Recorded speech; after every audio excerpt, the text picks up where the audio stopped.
Bugün biz güzellikning rangi haqida muloyiza yurgizib qoldik.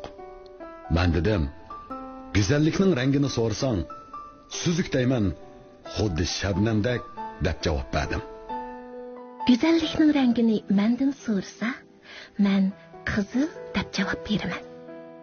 Chunki qizil rangda hayotli kuch bor. Mana bugun bayram keldi deb kiyginimizmi qizil ko'ynak emasmi? Anarning donalarining rangimi qizil emasmi? Güzellikni ta'riflash ham tasvirlash bir o'ylasam osondek, bir o'ylasam bekmi qiyindek bilinadi. Chunki güzellikning rangini xato taraz qilishdan uyulaman. Meningcha güzellikning rangi oq rangda. Chunki oq rang pokizlik ham poklikning dalili. Navada biri bu savolni mendan so'rasa, men yeşil deb javob beraman. Chunki ona tabiatning eng go'zal vaqti yeşil rangda. Biz yaxshi ko'radigan baharmi yeşil rangda. Bu savolga men go'zallik Hasan Husan rangi o'xshaydi deb javob beray. Chunki yomg'irdan keyingi sof havoda ko'rishni eng orzulaydigan, ko'rishga taqozo bo'ladiganimizmi Hasan Husan rangining parlaq chiqishi.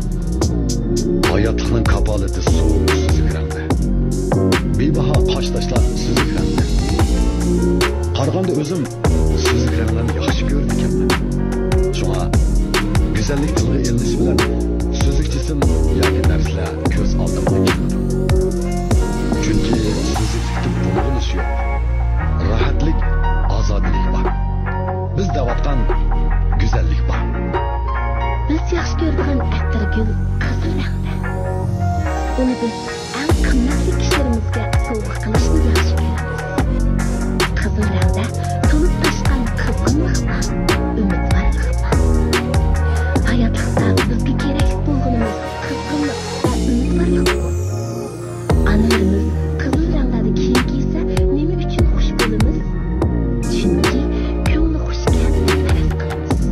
Yosh turg'isi bor ekan deb hayotlanamiz. 18 yoshli qizdek bo'lib ketibsan deb ta'riflaymiz texi. Yaxshi niyatli saf qizlarni oq ko'ngillardan yaxshi ko'ramiz. Safarga chiqqan do'stlarimizga oq yo'l bo'lsin deymiz. Qor oq rangda. Biz uni yaxshi ko'ramiz. Qarliq cho'qqilarga beshimizni ko'tarib qaraymiz. Oq chashli mo'ysitlarga, davom oshqanlarga, navrisni yetilab mangan cho'nglarga havas bilan qarshimiz. Chashlarimiz qushdak oqirg'ich yashsaq bo'ladi. Qadrdonlarimiz bilan yaxshi kunlarda barqamda o'ssak bo'ladi deb orzu qilamiz. Orzularga yetish naqadar go'zal. Yeşil rangni tinchlik qilamiz. Yeşil rangni hayotga qo'shamiz. Yo'pirmoqlar sarg'aysa, ko'nglimiz bir qismi bo'ladi. Balkim mangu yeşil tursa bo'lmaydi deb xayol qilganmiz. Bog'larga kirishni, tog'larga chiqishni yaxshi ko'ramiz. Chunki u yerlarda yeşillik bor. Bolalarimizni xushal bo'lsin, sog'lom bo'lsin deb manzillik joylarga opiramiz. Chunki u yerlardami yeşillik bor. Muhiti go'zal deb ta'riflagan har qanday joyga qarasak, yanala yeşillik bor. Demak, yeşillik bilan atrofimiz, qalbimiz, hayotimiz go'zal bo'ladi. Hasan Husan rangda sizlar davatgan suzuk rang, oq rang, qizil rang, yeşil rangning hammasi bor ekan. Hasan Husan parlagan kunni bakmi yaxshi ko'rdik ekanmiz. Aslida biz hammamiz go'zallikni so'ydik ekanmiz. Hamma ish, hamma narsa, hamma odamlarni go'zallik bilan bog'lashni yaxshi ko'rdik ekanmiz. Rastidan umid. Amaliyotda har birimiz go'zallikni ta'riflash bilan yuragimizdagini yaxshi ko'radigan ranglarimiz bilan go'zallikka baho beryapmiz. Biz endi go'zallikni birli so'zga yig'inchoqlab munozaramizdan xulosa chiqaraylik. Go'zallik u sog'lomlik. Qo'shilamsizlar? Albatta qo'shilamiz.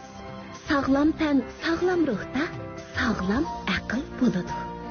Har jihatdan sog'lom insonlar go'zallikni haqiqiy ma'noda tushunadi, qadrlaydi ham atrofga tarqitadi. Har jihatdan sog'lom bo'lganda orzu maqsadlarga yetadi. Go'zallik sog'lomlikda mukammal bo'ladi. Biz har biringlarga go'zallik tilashdan burun sog'lomlik tilaymiz. Onalarimiz sog'lom bo'lsa deymiz. Otalarimiz sog'lom bo'lsa deymiz. Balalarimiz sog'lom tursa deymiz. Chunki ular yoshligimizning, go'zalligimizning muhimi, hayotligimizning davomi. Urug' tuqqanlar sog'lom tursa deymiz. Chunki jam bo'lish, birga kulish, birga g'izalanish bakmi go'zal. Sog'lom yashash, orzu maqsadlar uchun tirishish, o'zini ham o'zgalarni suyish eng go'zal. Hammanglarga sog'lomdan go'zal kuylar tilaymiz. Chunki biz sizlarni yaxshi ko'ramiz.